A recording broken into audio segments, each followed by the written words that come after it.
Scott, my man, it's midnight. It's midnight where you are, dude. You haven't stopped, have you, since that final ball went to the fence and you won the test? No, I don't think we'll be stopping for a while either. This is a famous win for Australia, and look, I would argue probably their best win in at least a couple of decades, if not more. There were any number of times where that match looked like it was going to slip away. It was a classic game that I don't think either team really had the ascendancy at any point in the test match until probably when there were one or two required to win, and whatever it was, three required to win when Cummins hit that boundary, and even then it still felt like there might be another sting in the tail. So just an incredible match and an incredible finish today. Look, it is really such a roller coaster, so many twists and turns, and even with 54 runs to go, there's only a couple of wickets left. They've got the new ball at that stage where you're thinking, oh no, it's finally turned again in England's favour.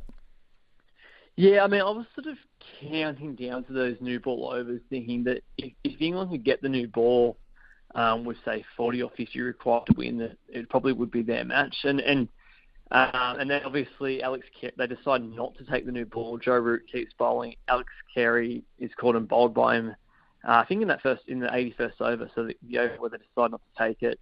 And then they held off for a little while on taking it because Joe Root was bowling well. And there had been some concern through this match that the new ball actually didn't swing that much. It was when it got a little bit older that it offered a bit more. It obviously didn't come bat as quick either. So they held back on it. So, and then by that point, Australia got a bit of momentum.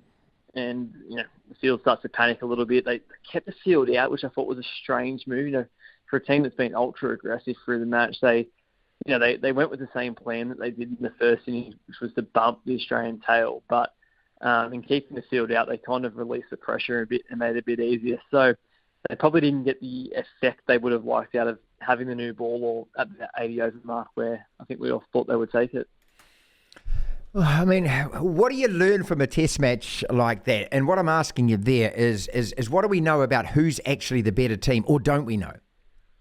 Well, that's the beauty of it. I just think we're set for an all-time series because England walk away today and they are so confident that what they're doing is the right way to go. I think Ben Stokes made the comment in the press conference that was, if you compare how England went today, this test match to previous tests against Australia, most recently, of course, 2021-22 out in Australia and, their struggles in Australia in 17-18, and even in 2019, yes, England drew that series 2-2, but realistically it was a series dominated by Australia. Ben Stokes put off a miracle at Headingley, and Australia sort of dropped the ball at the Oval. But anyway, my point is that he was saying that they took it to Australia, they went toe to toe, and either side won that match. So England walk away probably more confident that their approach to cricket is the right one, and the way they can beat Australia is by playing the way they did in that Test match. Australia walk away thinking, well, we've managed to hold off, the force that is England cricket over the past 12 months.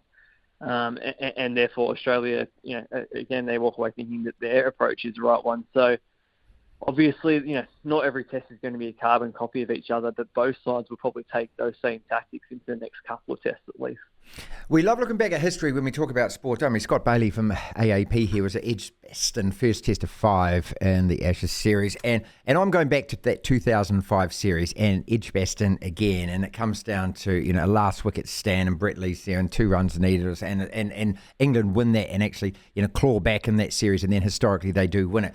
How important is this one going to be just in terms of pivotal at the outcome of this series? Well, I think the data shows that this century only one team has lost the first test and gone on to lift the urn at the end of the series. So that alone tells you this is a crucial result in terms of the series. I don't know if that tracks as strong in this series because often they have been one-sided series where one team has been. Australia has always dominated at home with the exception of 2010-11. England have had, I wouldn't say dominated, but they've obviously had a very good run at home. They haven't lost a test series in England since 2001 against Australia. So I don't know that it tracks as much in this one, but it is a big advantage, and it's a fair psychological blow, especially go to Lords next, where Australia has a very, very good record. If Australia win at Lords, it's 2-0. England would have to do what the Bradman captain side did in 1936-37 and come back from 2-0 down. It's the only time it's been done in Test cricket history. So, there's no doubt this is a significant push towards Australia's first Ashes win in England since 2001. Scott, we talked last time, didn't we, mate, about how glorious Test cricket is, and I love the fact that your age stage, of your generation, that you just adore this as well. Tell me what it's like being there in the press box. You've got a lot of work to do during the day, but you can also sit there at times, just look around and absorb just the faces of the fans, the people that are paying the money to go, the thousands that turn up every day, and the enjoyment that they get.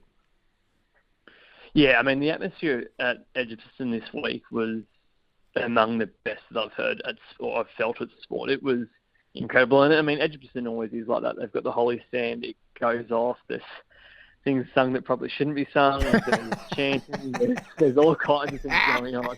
But it's honestly, it just creates this amazing atmosphere that, English cricket grounds provide that I don't think we get around the world elsewhere. And then, this one in particular, there was just this feeling of, or a sense of, how do I put it? Sorry, I'm late at night trying to think, but a sense of sort of amazement of what England were trying to do. Like we saw Joe Root try and reverse scoop Pat Cummins' first ball day 4. When does that ever happen? And I know personally, I went through phases of just being like, this is ridiculous. What are they doing? This is stupid. To other phases, I was just like, how do you not sit here and enjoy this? I've still not decided on whether I think Bazball is the right approach with the bat. I'm not sold on it yet, I'm sorry, but that's fact. But you still can't help but admire it and go, this is amazing. Amazing to watch them try and do. Whether it's genius or not, I'm not sure, but it's amazing to watch. Look, and ultimately we're in the entertainment game, aren't we? I mean, that's what Test cricket is, and again, for those who don't get it, jog on, because it doesn't matter that you don't get it. But you can't tell me that every single one of those people didn't walk out today thinking, I got my money's worth, man. That was fun. Precisely. I'm sure there were a lot of people who walked out not stoked about the result, but if you walked out there today and didn't feel like you'd been entertained, or to be fair, on any of the 5 days and didn't feel like you'd been entertained, then look, I don't know if you'll ever be entertained by sport. That's probably the way I'd look at it, because that was as entertaining as it's ever going to get in Test cricket. Because, like I say, it was there was no point in that game where one team had a significant advantage over the other. But it wasn't just that; it was the clash of styles that we spoke about before the Test started on whatever night it was. It was, the fact that it was a real chess game, and sort of like I talk about my thoughts on Bazball. Like I actually found it more interesting watching England's tactics in the field and the unique, let's say, fields they set for Australian batsmen, and the fact they changed the field every 2 balls. Like I guess the way I look at it is I think it works for people on every level. Like if you're a cricket nerd, you can analyse those fields that, honestly, for hours trying to work out what they were thinking, what prompted it, and whether it worked, whether it didn't work. And then, if you're just a sports fan or someone who wants entertainment, then watching Joe Root reverse scoop Scott Boland for 6 and 4 in the second over yesterday would entertain anyone. So I think it sort of works on so many different levels. And then you get the thrilling finish. Honestly, it was just the perfect cricket match. So how do we apportion best player in this, or guy that actually contributed most to the win? Root not out 118 first day. I mean, that sets England up in a position where, my God, we are chasing this. Then Khawaja, 141 digs in. Lyon gets 8 wickets, which is spectacular, and it slows them down. Stuart Broad, who battles away and on day 4 wrestled England back into it. I mean, so who is the best player out there? Who actually deserves a man of the match out of this? I think they got it right with Usman Khawaja just because of the amount of time he batted, and I don't think Australia wins. I mean, you can make the argument for any of those players that the team is in the position they're in, if not for what they did. But, I mean, Usman Khawaja, Australia don't get within QE of parity if he doesn't bat like he does in the first innings, and he's the backbone of the chase in the second innings.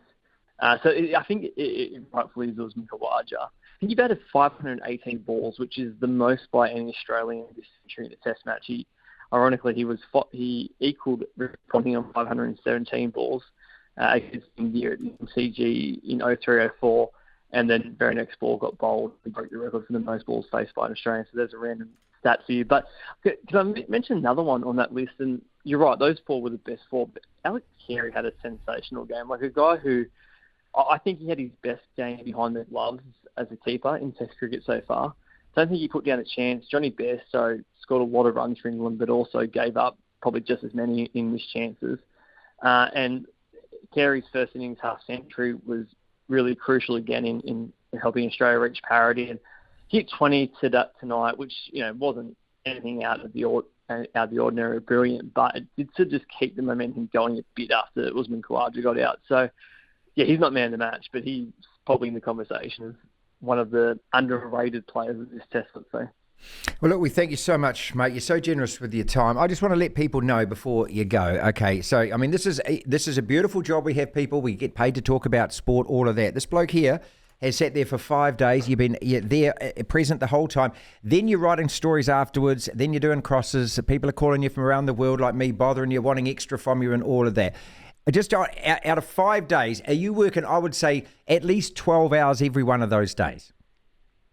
Yeah, good question. Yeah, I think most days start about, what time's the test start here? 11. So start about, say, 9:30, you get to the ground and you finish up about 9:30. Yeah, I'd say so. Day one a little bit longer because there was selection stuff. And tonight, I don't want to know how many hours I'll work tonight, probably.